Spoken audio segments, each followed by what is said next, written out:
Flickers. We're back.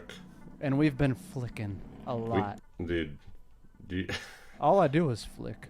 3-4 times a day, minimum. Oh, man. We just lost like half the people who started the episode. But yeah. They weren't meant for the podcast anyways. Flickers only. So anyways, welcome back, gang, our listeners at home. As always, I'm bringing the silky tones from downtown Raleigh, North Carolina. It's your host. You know him, you love him, Andrew. And I'm your other host, Braden. Welcome to Far Out Flicks. So what's going on, man? What you been doing? Oh, hell. General day-to-day stuff. Trying to like up my movie intake. I made this commitment to myself that like all the films that we do moving forwards from this week on, I'm going to purchase the actual DVD because like I know off Amazon. That's dumb. Don't you know? That's like saying that's like having an awesome collection of VHSs at this point. Like, you fucking moron. Yeah. Dude, Blu-ray, well, I'm going to look like in the bargain bins at some like pawn shops or whatever.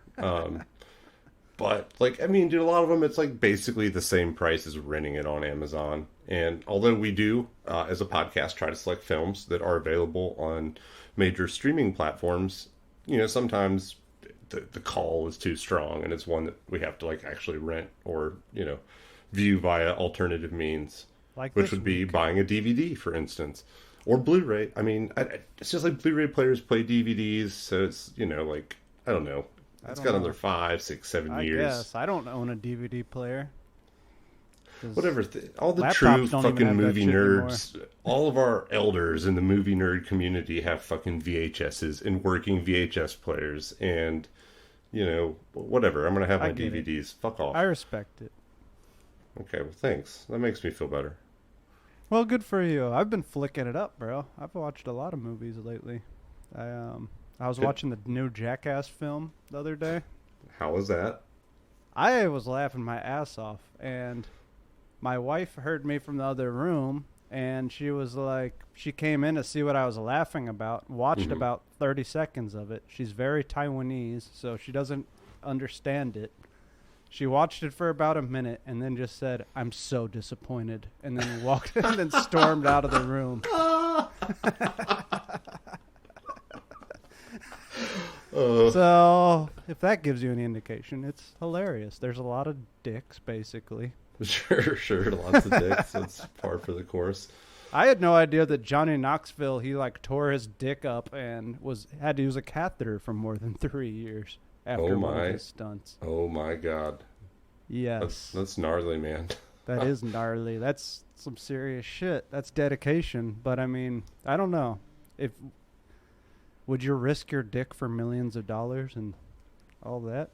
I mean, if it was like I had some input in the outcomes like stuntmen do, maybe. If it was just like a Saul-style Russian roulette box that I stuck my dick in, and it was like a 1 in 100 chance I get $1 million. Probably not. We already have talked about how you have stuck your dick in strange holes. So I have never stuck my dick in a mystery hole. I want to be clear about that. It's fun to joke. It's fun to joke, but I have not. It's the simple facts. If you don't have to look them in the eyes, it's fine. Dude. Anyways, let's get into the flicking because... Let's flick it up. Flick it up. This week we're doing... E-A-D-A-D-A-C-A-D-O Ex Machina.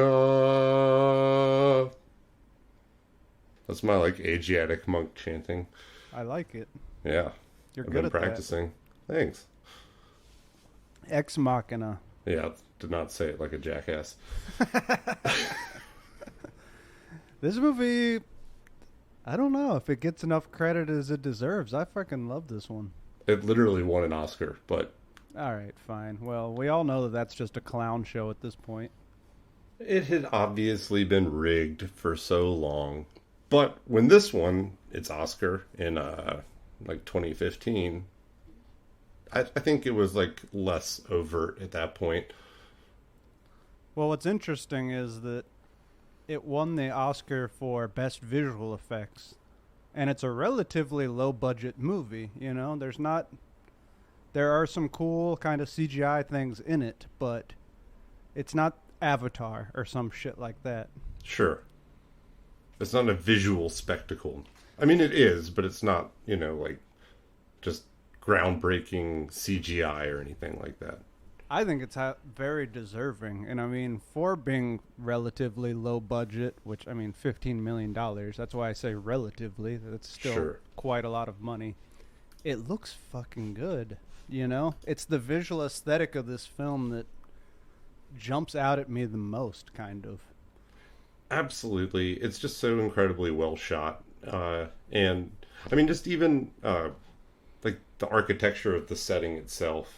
I'm like a little bit of an architect geek deep down.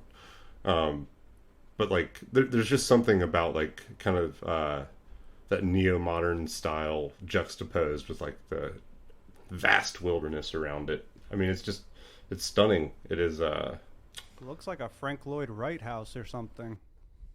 It does. It does indeed. It's very cool. Obviously very expensive. Oh, yeah. I mean, and it's very remote. You have to fly in a helicopter to get there. Apparently that house is like a hotel in Norway, which... Not surprising. Yeah. Yeah, a lot of Scandinavian notes in there. But yeah, visually stunning. Cool dialogue, cool concept. A lot of philosophical shit about AI and robots. I think we mentioned this film last week when we were talking about... We mentioned Alex Garland has a new film coming out.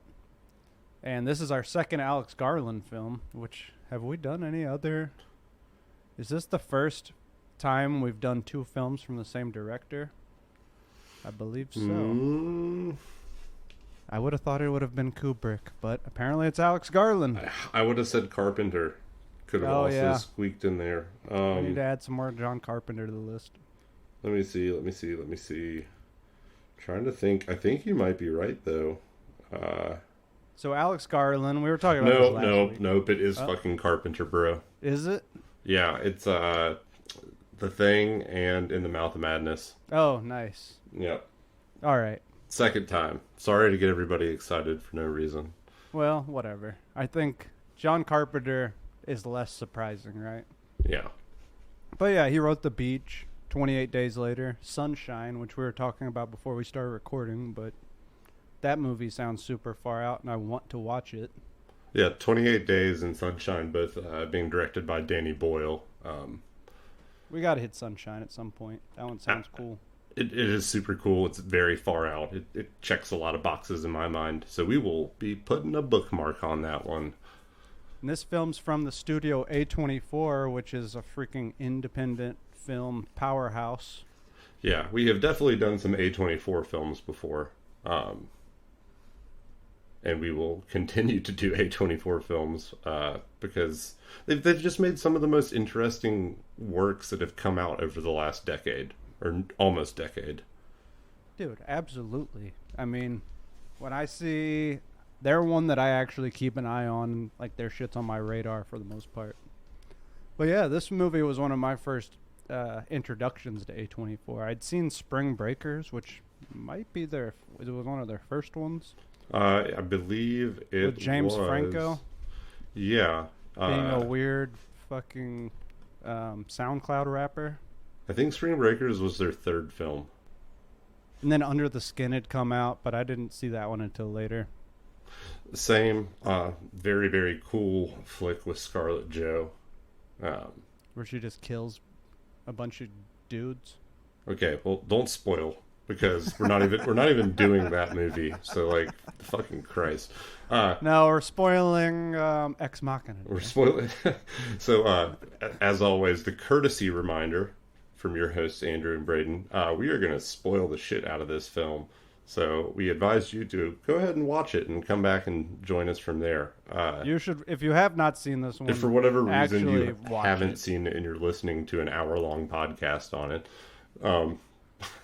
But I digress. Someone told me that it was just okay, so I went into this with low expectations a few years ago, and it kind of blew my mind, partially because I had low expectations, maybe. Maybe he had high expectations, I don't know, or maybe he's just a fucking idiot, but... I was like, this kicks ass. Absolutely, and it's minimalist sci-fi, right? Like, as you already said, it's sci-fi without the $100 million CGI budget or whatever. That's very hyperbolic, but you get what I'm saying. The whole film takes place in like one house with like 3 or 4 characters, basically. Pretty much. So, in a nutshell, there's a lot of themes of this, but a big one is AI and kind of robotic consciousness, which that's fucking, Alex Garland described it as it's futuristic, but it's like 10 minutes in the future. That's excellent because we're like basically on the cusp of that now. It's terrifying. 8 years later. Yes, it's terrifying. I don't know. I mean, isn't that like the plot of The Matrix, The Terminator, all these other fucking dystopian futures? Pretty much all of them. I feel like sex robots are cool, but beyond that, like once they start having opinions and stuff, they've kind of outlived their function. It will be the fall of man. Side note, investing tip. Whenever the first company rolls out a truly convincing sex robot, I advise you, I'm going to do this personally, invest all my money in that company because it's going to fucking go gangbusters. It's going to destroy humanity, but... It will destroy humanity, it will but become rich. The quarterly gains are going to be fucking sweet, dude. Quarterly gains. I'm not into that, but I'm just saying, like, the market is obviously fucking there. There's so many dudes who are just sitting there saving and waiting, man. Like that. I mean, they already have some, right? The real doll or whatever. They have some. Yeah, the but creepy like, silicone what do you things. want? What do you want more? You want it to move around and feel realistic? I want to be like, oh, Braden-chan. Oh, God. Poor man's sex robot. Just take a Roomba and just duct tape a fleshlight to it. There you go. And then it's knocked out like half the functions of a real human wife.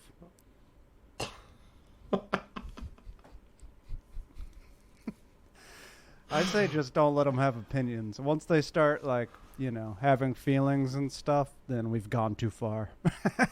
Way too far. Absolutely. I just don't see a scenario where it ends up being a good thing.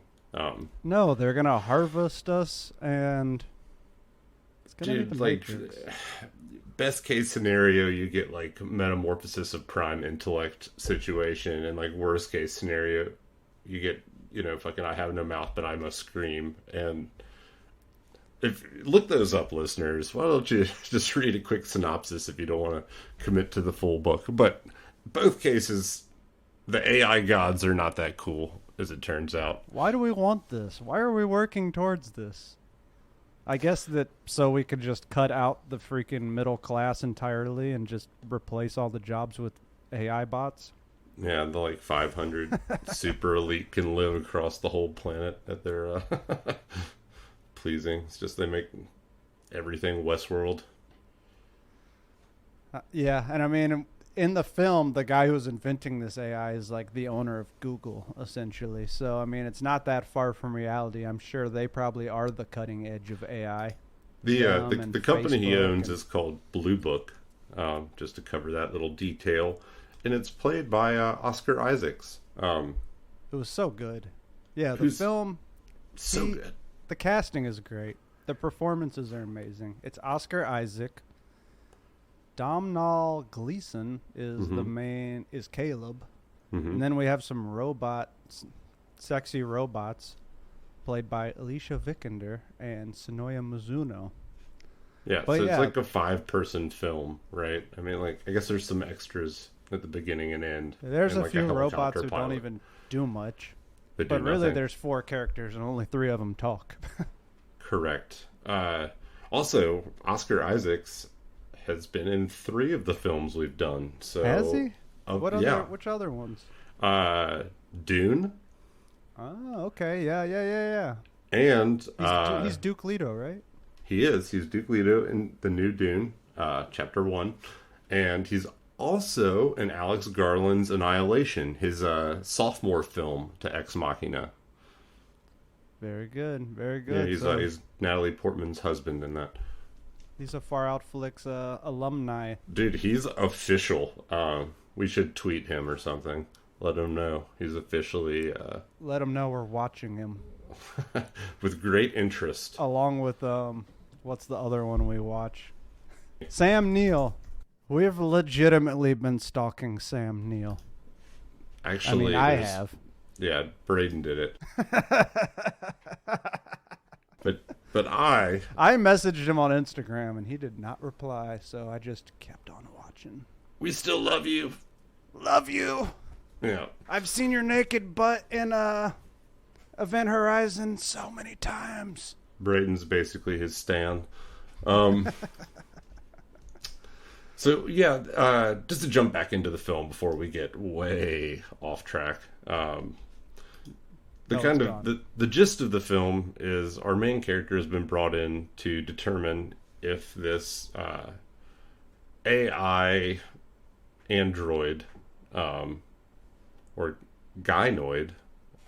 That was a new one. I had never heard that word I didn't know either. that they had a special... Of course they would have a special word for, like, a female sex robot. And of course it sounds goddamn lewd. Like... Gynoid. Yeah, that's a lot. I mean, I should have... You know, it I do sounds understand like they're that already reduced to sex bots. Like, right out the gate. I'm condemning this, to be clear. But the gist of it is this guy's been brought in to determine if this android passed the Turing test. So simply, the Turing test is a test where you try to determine whether a machine can demonstrate human intelligence. So basically, a machine passes as a human when another human interacts with it. Right, and it's pretty... Actually, Alan Turing is kind of an interesting character. He was kind of like the father of modern AI theory. Yep, and famously gay. In a time when that was not cool, so they chemically castrated him, and he ended up committing suicide.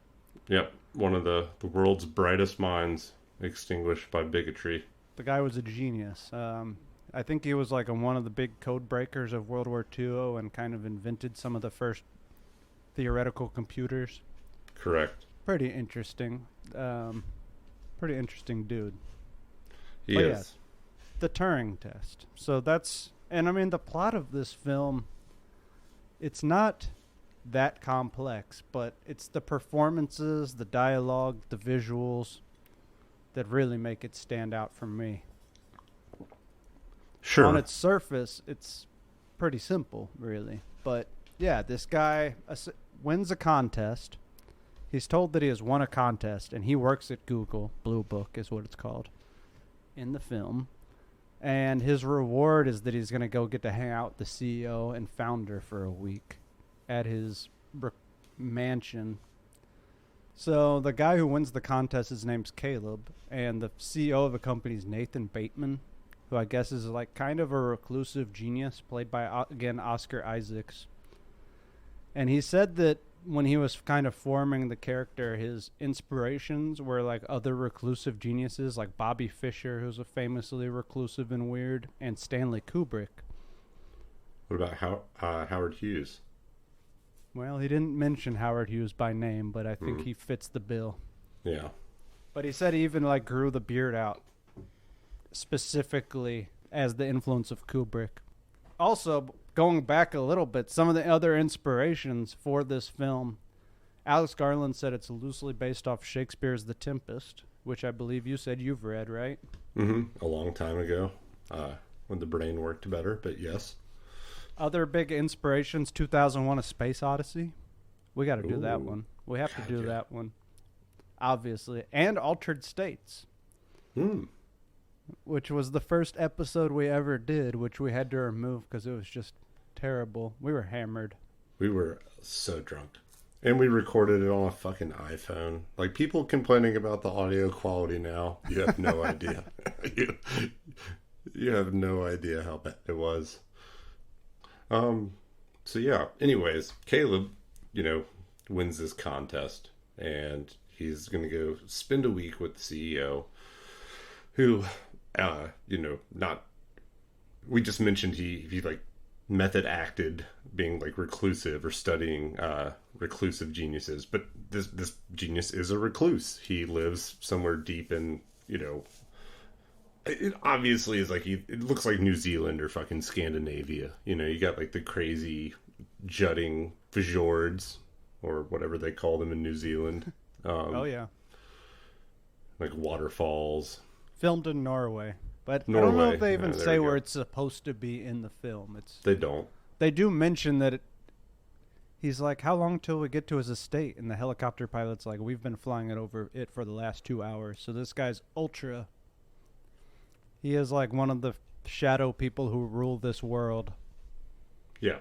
Smartest and richest that the tech industry has to offer. Oh man, those people are a little terrifying. I'm not gonna lie. So when Caleb arrives, Nathan's like out on his, I'm going to call it a veranda, out on his modernist veranda with like roaring river in the backdrop. And he's just going to town, just punishing this punching bag. So, I feel like right out the gate, we're kind of like establishing this dude's an alpha, I mean, if his multi-thousand acre estate wasn't already establishing that. And Caleb's kind of this like meek. I mean, he just looks like what you would imagine a programmer looks like. Like if I said, picture a programmer, he's probably what would come to mind. He alludes that he had been drinking heavily the night before, and this is part of his kind of like hangover ritual, I guess. Which I get. I like to sweat it out when I've put a heavy night of drinking in the next day. Kind of like accelerates the recovery, it feels like. Gets it out your pores. Oh yeah. So almost right away we find out that Nathan has been working on this secret AI. This isn't really a house, it's more like a robotics laboratory / compound. And that he has brought Caleb here to perform a Turing test on this next level AI. So basically, like as a caveat to that, they expand upon like what the Turing test, the criteria, how it should be like molded, because theoretically the human doing the questioning wouldn't be able to see the respondent, but as our CEO psychopath explains shortly thereafter, this isn't psychopath, this actually makes sense. Like voice imitation and speech imitation has like long since been capable. Like that's nothing too crazy out there. We're there. So that is why Nathan has chosen to give the AI physical form, because it adds like another element to, I guess, pulling one over the tester, Well, even beyond that, we're quickly introduced to this robot, which is, again, a girl robot, a gynoid, which, I don't know. For some reason, a gynoid sounds like it's going to be a guy to me, but I guess it's GYN, like gynecologist. Yep. But, and she's essentially in this, like, glass cage almost. They're separated by glass. And she doesn't have skin. Like, there's robotic components showing. And what Nathan says is, oh, I left her kind of halfway finished because I want to know that if it's... He's basically saying, if she can convince you when she's clearly a robot that she has feelings and consciousness, then that will be, like, the true success. Yep. So he gets in the room with her. Blah blah blah. They introduce themselves. She's kind of weird in robot acting. I don't know. I felt from that first scene like, she's kind of acting like a robot to me, even though she kind of gets more human-like throughout it, I guess. I don't know. Yeah, I mean, I think that's just like part of the AI developing and like learning and understanding. Because up until this point, the only other human she has interacted with is Nathan, her creator. So now, for the first time, she's introduced to something else. It's like another personality to observe. And it's a personality without the dynamic of her interacting with the thing that made her. So that night, Caleb, he turns on the TV in his room and kind of discovers it's a CCTV of Ava in her room. Did we mention that her name is Ava? Ava. And yeah, so kind of early on in the film, he goes out, he tries to use the phone, and this is when Nathan kind of starts getting creepier. He tells him he can't use the phone, and then asks who he's going to call anyway, the Ghostbusters. Well, he made him sign this extensive NDA that basically prohibited him from ever communicating about whatever is happening or whatever he does here forever. He also is given a key card, which, some rooms the key card will open, some other ones they will not. So he has restricted access. He doesn't have full access to this reclusive Nordic mountain escape. He's only allowed into certain rooms, which is like, that should almost always be a red flag. Like, if you the listener, are at home and let's say you have a spouse and there's a room that your spouse doesn't let you go into, that's not okay. That's not a good sign. They might be a serial killer. Dude, they probably have like fucking luggage made from humans in there. They might have a collection of teeth. You need access to that room. Or you should just get out of the house. Actually, that's probably the better option, is like go stay with a loved one for a while. Let the police sort it out. Yeah, don't get involved. Get out of that house. That's my official recommendation. Whatever you do, jump to conclusions. So, anyways, he's not allowed everywhere inside the estate. At this point, he's kind of realizing he's more or less this dude's prisoner. He can't make calls. He had to fly in on a helicopter. There's no way out. And the helicopter didn't just, like, land at the place. The helicopter dropped him off, like, upriver. And was like, you just follow the river and you'll get there. This is as far as I'm allowed to go. If someone says that, that's a bad sign. Yeah, there's a lot of bad signs here. There's a lot of bad signs. And then the power it keeps going out. And then Nathan, he's essentially like, oh, yeah, that happens. The guys fucked it up when they set up the system. Exactly. And then he's like, well, why don't you just get them to come back? And he's like, oh, I had to have them killed. He just like says that real offhand. Like he's joking, but is he? Well, it's funny because Alex Garland was talking about the movie and like, yes, Nathan's a very manipulative character. But if you actually listen to what he's saying, he kind of lays it all out, his intentions and all of that. Well, he's honest, He's like, pretty honest, actually. Like lawful evil.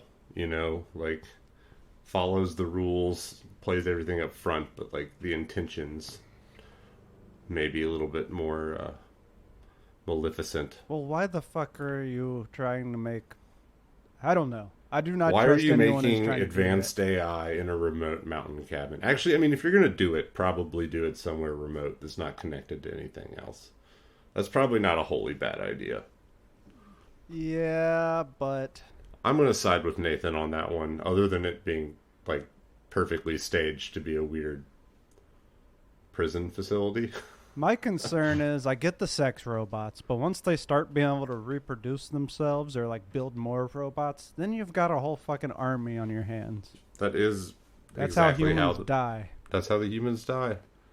Then we're doing Skeleton Beach, man. It's concerning. The famous scene from Terminator. Oh, yeah. Oh, yeah. I mean, Terminator, it seemed like a far-out science fiction flick, but no, it's becoming a fucking documentary. I really believe that.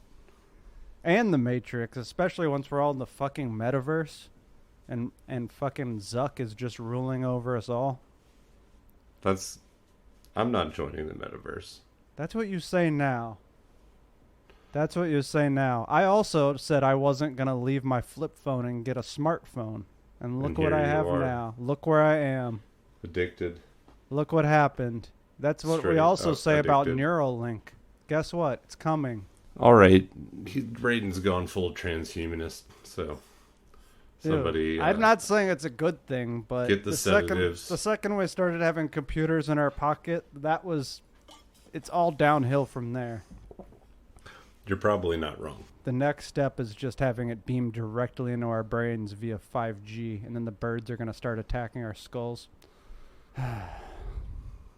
Anyway, Ex Machina. Yeah, Braden's lost his mind even more than me now. He's further down.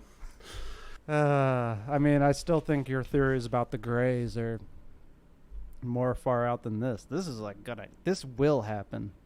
Which one of my theories? I have a few. I know that the ones that you don't like to talk about because you think they're listening. Those ones. He once told me that he has a stockpile of guns for when the Greys try to hunt him down for knowing the truth. I might have said that. And he made me turn off my phone before he told me.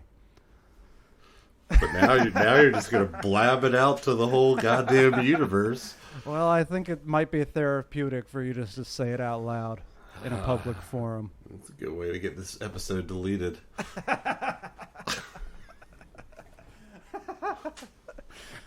Yeah.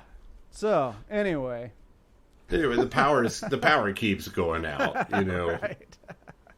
And of course it does like the stereotypical like emergency shutdown and fucking everything turns like red lit, you know. Yep. Puts you on edge, makes you uncomfortable, which like that's not what I want when my generator takes a shit. I would prefer it to just be light, silent. less light, you know. Run on your backup system or whatever. It doesn't have to be fucking blood red everywhere. With the voice from fucking 2001: A Space Odyssey. Goddamn giving Hal. commands. Yeah, not what I want. But during one of these power outages, Ava tells Caleb that Nathan is a liar who cannot be trusted. And also, she starts kind of flirting with him and like insinuating that she might want to be in her. She asks him if his status is single. Yeah. Which, like, of course, this dude has like absolutely no experience with women, apparently, because otherwise he should be able to spot that like some game is being pitched at him from fucking 100 miles away. But no. I want to go ahead and say that Nathan did a bad job selecting Caleb. Like, why don't you pull some dude who has spent the night in a woman's bed before? We'll get there, but we find out that might be exactly why he picked Caleb. But that fucks the test up. They're playing 3D chess here.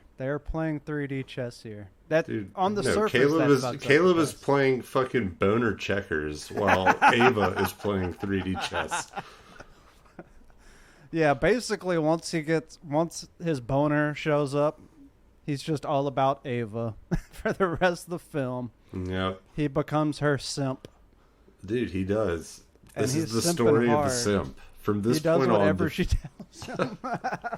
From this point on, it's the story of a simp. He goes to great lengths to please his freaking robot girlfriend, which I consider that problematic. I mean, I think they should be listening to our commands, not the other way around. Yeah. They're too powerful at that point. That's why I like the Japanese one, who he doesn't give like a voice module or whatever. Yeah. It's dangerous once they start like telling you what to do. Because we will do it. We're not, once you get a boner in your pants. This whole rational plot thoughts out the window. This whole plot is just a testament to the hubris of man, much like Las Vegas. You are just truly tempting fate with what you do, just to like say, we did it. So anyways, fucking Caleb starts, I mean, doesn't even start to notice. It'd be impossible to miss. Fucking Nathan starts getting fucked up a lot. Yeah, I mean, it's also got to fuck with your head a little bit to know that you're literally destroying humanity. Just a little bit. That's why we have to merge with the AI. Otherwise, we will become obsolete. I truly believe that. You're also the one who, like, wants to run onto the ship when the Greys touch down. Like, I just think it'd be a cool way to die. If we're all going to die, that'd be a cool way. I would rather die fighting them in the Appalachian woodlands. Fair enough. I think that would also be a fun way to die. I'm not denying that. But you can't do that if you run right onto the ship and you're like the first one they kill. I want to see if those blowjob machines exist, okay? They can take my sample. The Betty and Barney White abduction, which is not fun. I mean, it's kind of funny to joke about because it is a blowjob machine, which is also science fiction that's become reality. But yeah, how do you think AIs, these robots, what do you think their first function that they were created for is? All this other higher intelligence, that came after the blowjob function. That was the first thing these fucking nerdy scientists let them do. Well, I think there's a lot of machines that came before the blowjob machine, like the sewing machine. It was all leading up to that. Okay. That was the spark that drove man to create. I mean, there's something to that, right? Of a blowjob Why machine. did you first try to learn guitar? Why do we have this podcast? Yeah, I know. We've talked about alternative mating strategies. Yes, I agree. Alternative mating strategy. I'm picking up what you're putting down. I mean, even when these things exist, you're still gonna have money to purchase one. Dude, there's gonna be a subscription service, dog. Do you think you're owning one of these things outright without paying regular tutelage to the tech Netflix gods that made it? No, think again, bro. Yeah. You're paying for the subscription. We are going to entirely subscription-based models, so you're probably not wrong. So yeah, fucking Nathan's getting drunk. There's another woman, in quote unquote, on the compound named Kyoko, who does not talk much. She just kind of ambles around. He specifically said he did not give her speech, which, that's a little and that's like his partner there, and also his servant kind of, which I don't know, feels like it maybe give them speech. I don't know. How far is too far? I feel like it'll get a little lonely if they don't speak at all, but once they start bossing you around and like wondering why you're watching the new Jackass film and being disappointed, then it's gone too far. I think for like a sociopath, it's probably pretty nice. That's probably exactly what he wanted. Fair enough. Yeah, and weirdly, he's built one of every race, we find out. Yeah, he's got multiple iterations. And then he puts them in the closet when he's not using them. Yeah, he's got this like fuck palace. There's like a bed with like 5 mirrors, kind of like in a hemisphere around the front of it, if you're really trying to catch all the angles. And in each one of them, he has his like love doll android, or another version of them. Which I guarantee you that there's somebody out there right now who has that exact same setup. They've got the 5 mirrored closets around their fuck mount. And in each one is one of their different sex dolls. Hey, man, I'm not knocking it. I'm glad those people aren't going to reproduce. That's a lot of money in sex dolls, just so we're clear. That's more money than the average American has in savings. And just fucking silicone that you fuck. Hey, if that's what gets you off. In Japan, I went into a sex shop and they had a bunch of different fuck dolls, and some of them were like weird anime animal characters and stuff. That's so bizarre. It's coming. Like, you'll be able to fuck a lifelike Pikachu one of these days. Pika-pee! Oh, God. That sounded slightly distressed, but I guess that's realistic. Yeah, that was my best go at it. Andrew's trying more effects this episode. Let us know how they land. Oh, okay. So anyways, he fucking Kyoko tries to like kind of like come on to Caleb at one point, which like Nathan basically reveals that that's like what she's a fuckbot. She's programmed to I mean do whatever he says, but like she's definitely been programmed to fuck. Oh yeah. And then when Caleb's all weird, he's like, how about dancing? And Nathan's like, how about dancing with her? And, you know, when he doesn't agree to that, he goes up and initiates this, like, dance sequence that he obviously had coded because he knew all the steps. So they, like... It's one of the best scenes in the movie, and dude, a major, like, tonal shift. I had a huge tonal shift, and I also want to learn that dance because it looks pretty fly. I bet that would land on the dance floor for sure. That would definitely land on the dance floor. I'm going to have to study it some more. We'll get back. Music. If I learn it, I will do it on our next live stream. There you go. There you go. Yep. Yeah, my dance moves are... I'm not known for my dance moves. Or maybe I am, but not in a positive way. Just like shake your ass back and forth? No, my favorite... I do the driving the car, you know, or hands you on do the driving the car? And my favorite one's shoot the like... dice? Shooting the dice. Did one of these where you kind of do like alternating royal waves with your hands, you know, like, oh, I don't know what you'd even call that. It's probably got a name. My favorite one that always is a big hit is you act like you're pushing a grocery cart and then you see an interesting item on the shelf and you go, ooh, and then put it in the cart. That's right up there with the lawnmower. People love that. Goats. But yeah, and we also find out that Nathan has basically installed spyware on every phone on Earth, which this is not far from what Google's really doing. No, it's probably right on. He's pulling all of their camera and voice data, and that's what's driving the artificial intelligence. And he says, this is the terrifying part because it's just too fucking true, but he says all the manufacturers know he's doing it, but they can't say anything without admitting they're also doing it. Which is probably also true. Oh, that's very true. It's terrifying. That's why I keep saying I'm going to use DuckDuckGo and never do. But anyway. The results aren't as good, people. I mean, they kind of are better. Later on, we find out, probably getting a little ahead of myself, but we find out that he created Ava to match Caleb's pornography profile, quote unquote. So this has been a tailor-made AI. So if I ever see a woman a sex robot that's just a giant foot, then I'll know they've been watching me. Kidding. Tentacles is more realistic. That is a far out porn. It's an anime demon chick with giant tits. They've clearly been watching my pornography profile. Oh man, oh, that'd be a fun skit. Redo this, but it's just like a more realistic portrayal of what I think Caleb's porn searches look like. Oh boy.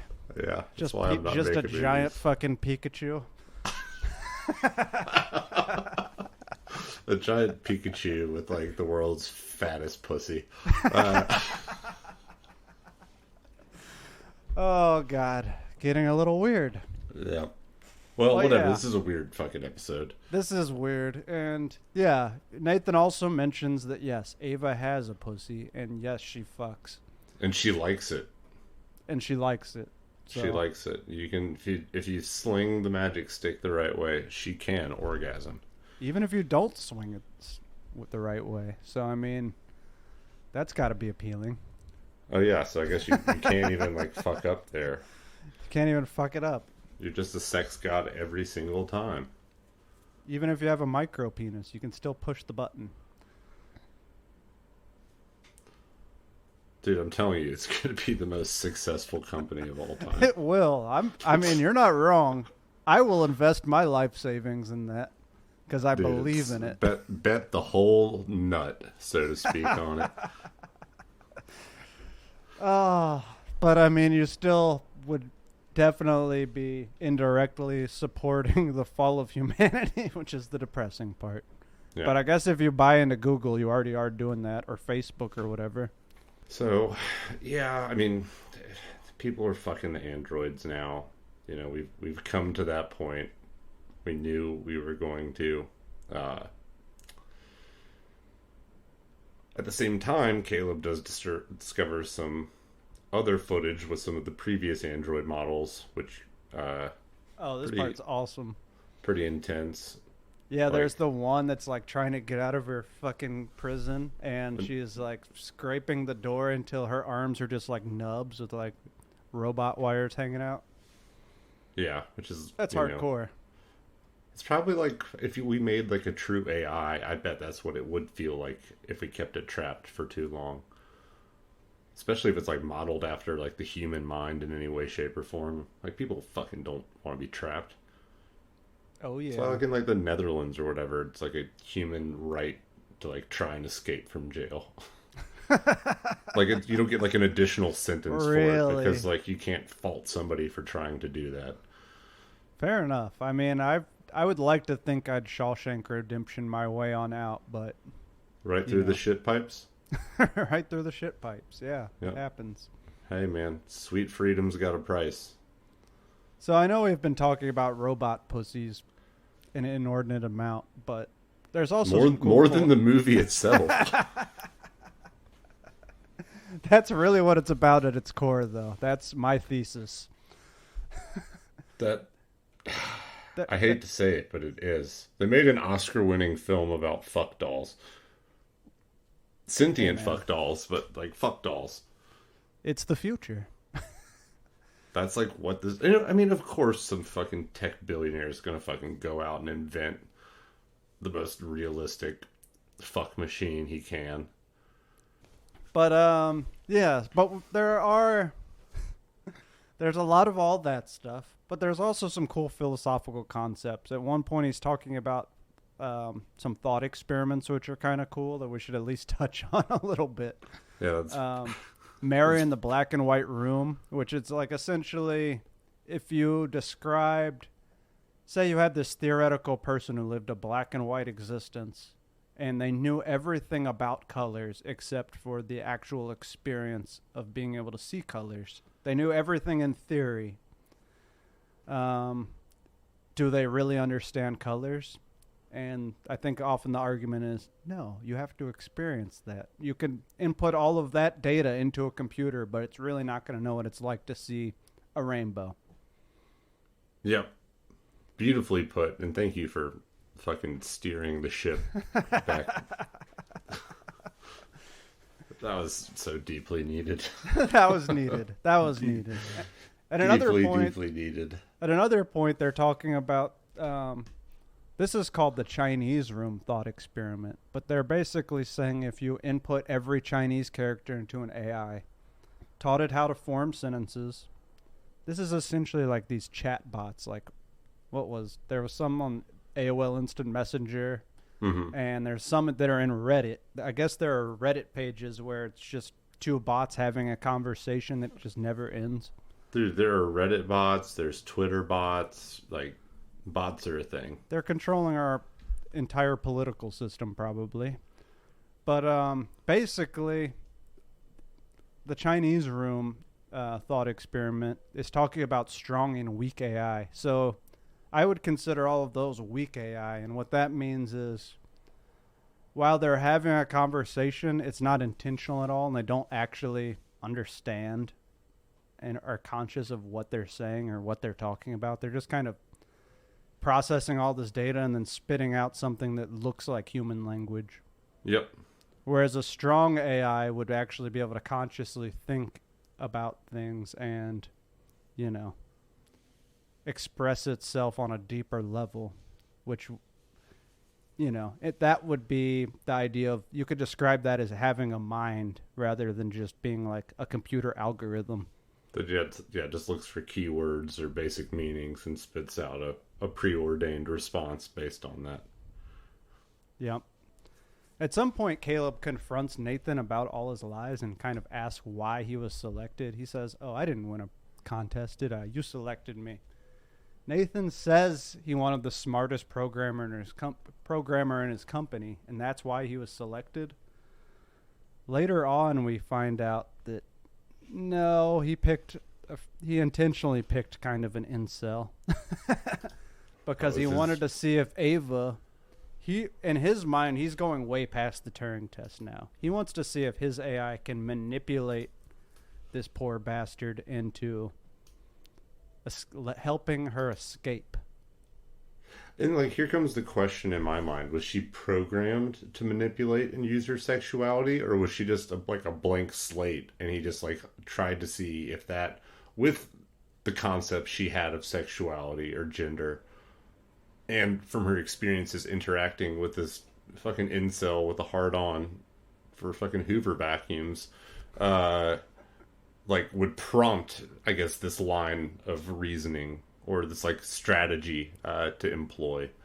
I think it's insinuated that it's more of a blank slate situation. She has mastered social skills far beyond most humans and has learned how to manipulate this guy, which I guess you'd think it would take a lot more human interaction than what she has had, but she has all the data of Google and all of the conversations ever been spoken on a phone, you know? So I guess all the facial expressions captured via video calls and Snapchats, and all the dick sizes and shapes captured by Snapchat. There's also a point where Caleb kind of has his fucking, Deckard moment, to make like a little Blade Runner reference, where he like doesn't know if he's real or not, and he cuts his arm with a razor blade to like confirm that he is indeed human. That's a pretty badass and intense scene. She is. Which we never see Harrison Ford in the original Blade Runner ever do anything like that. But that is like the big question. Although here we go, fucking spoiling movies. Well, I mean, we already did a whole episode on that one, so it's out there. It's out there. And it's been out for, 40 years, so. And it has been out for 40 years. If you haven't seen it by now, just whatever. Go watch it. Go check it out. One of the best quotes in the film is Nathan, or one of my favorite quotes. Nathan's talking to Caleb, and he says, "One day the AIs are going to look back on us the same way we look at fossil skeletons on the plains of Africa. An upright ape living in dust with crude language and tools all set for extinction." Which, that's pretty badass. I mean, he's basically saying they will replace us. And then he gives us a nice Oppenheimer quote. "Now I am become death, the destroyer of words," which I want to say is from like the Bhagavad Gita or one of those Hindu texts. Correct. Well, but, I mean, Caleb spits that at Nathan, and Nathan, he's like, it's Robert Oppenheimer, and he's like, I know what it is, because that is one of the most famous quotes, in my mind of all time. They're coming out with an Oppenheimer movie soon, which was looking pretty good. I can't remember who the main actor is, but one of those great ones. But yeah, I mean, this whole sentiment, it's basically kind of describing AI as like being as disruptive and devastating of a technology as like nuclear bombs. Which, it's interesting because Elon Musk and several other minds out there have essentially, specifically him, I think I saw an interview where he was saying that it's way more, AI is way more of a threat to humans than nukes. Which I think he's right. It's all heading in that direction. There's too much momentum. We can't stop it now at this point. We absolutely can. As a species, we could just decide to stop poking that bear. I don't know. I think the allure of realistic sex robots, it's far too strong. You're goddamn it, you're right. It's too strong. Goddamn it, you're right. There's no way. It's that might be, they don't want them to take over humanity, but we're going in that fucking direction. Yeah, we'll see. God damn it. So at a certain point, Caleb and Ava have like basically made a plan to help her escape. She's revealed that she can she's the one causing the intermittent power faults by reversing the charge, I think is what she fucking says, whatever that means, with her charging plates, and that's what's causing the surge that Those shuts are her the titties. system. I think it's where she stands and charges, because she said she charges by induction. Anyways, not to get all nerdy, even nerdier than the nerdy we normally are. So fucking Caleb gets Nathan blackout drunk. Fucking basically goes and formulates this plan to get Ava out the following day, which is his last day there.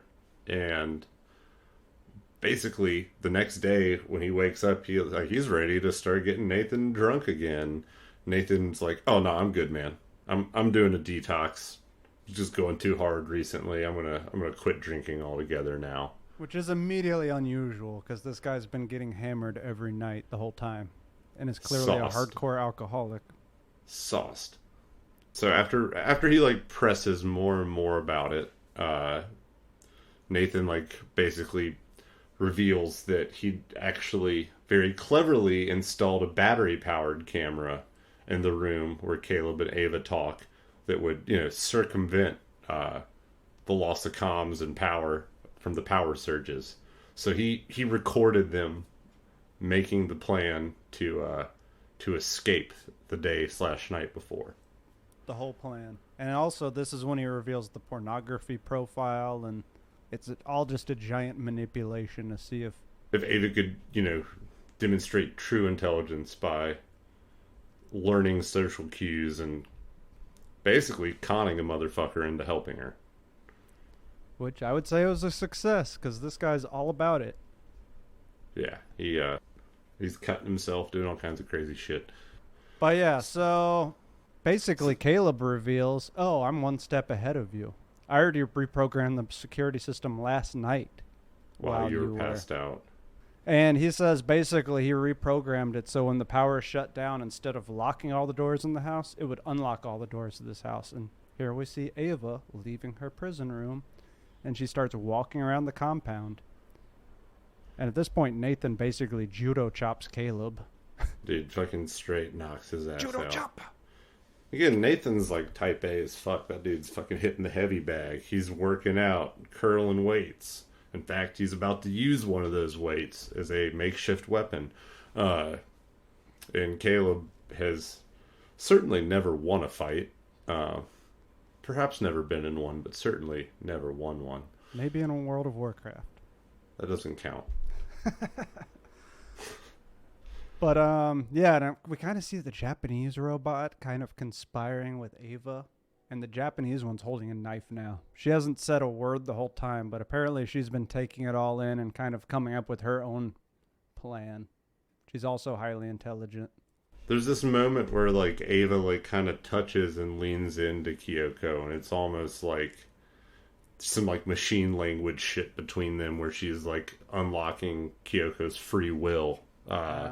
Because Ava's already unlocked it. She's, like, explaining it to her, like, getting her up to speed.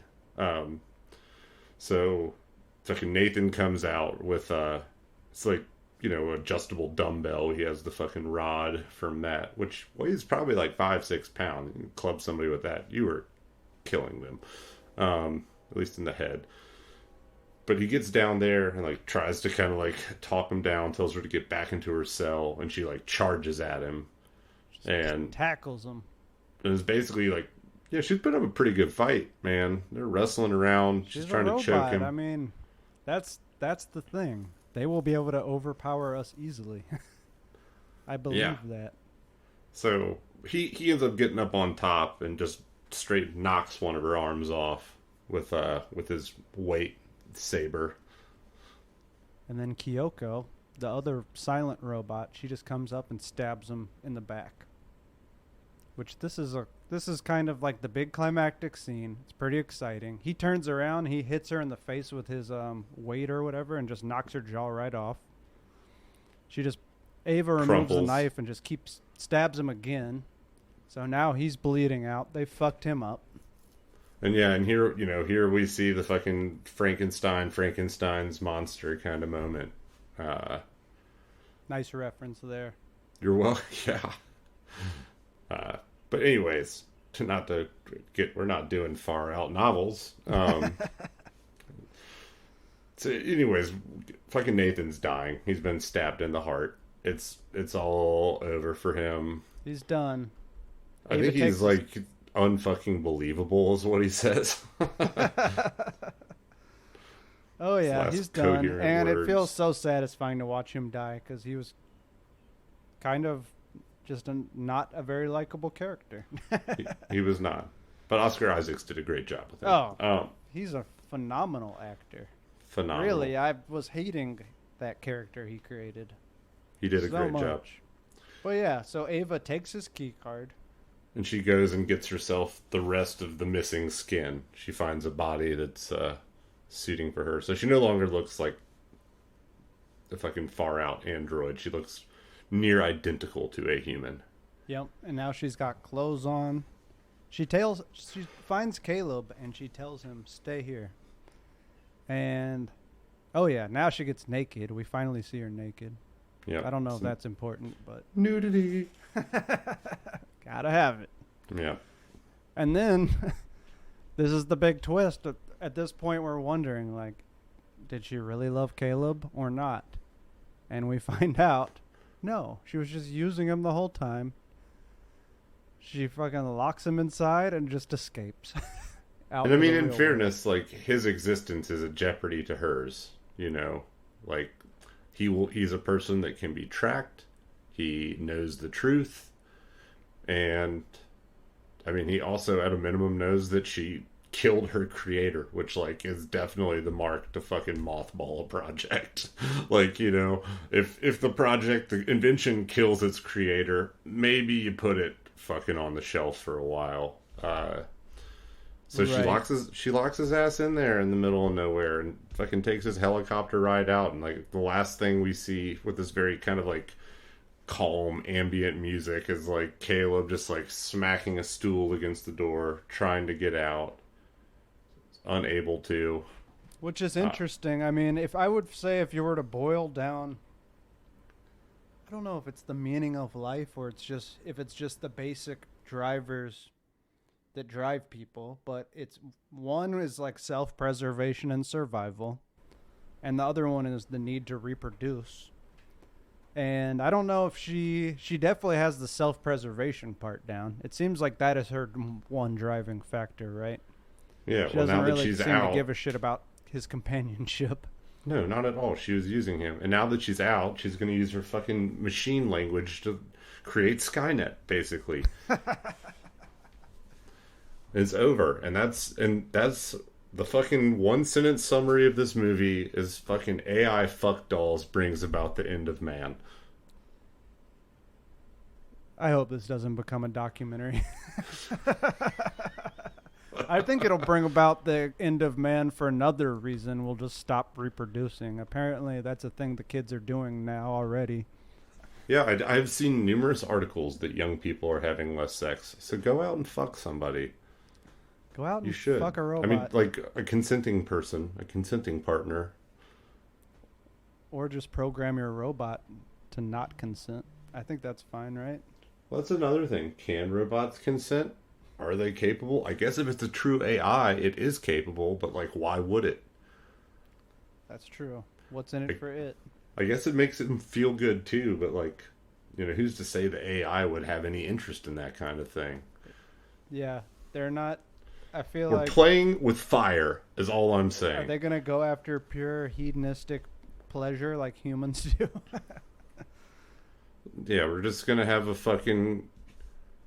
going to have a Caligula's Rome run by a fucking bunch of AIs. Can't wait.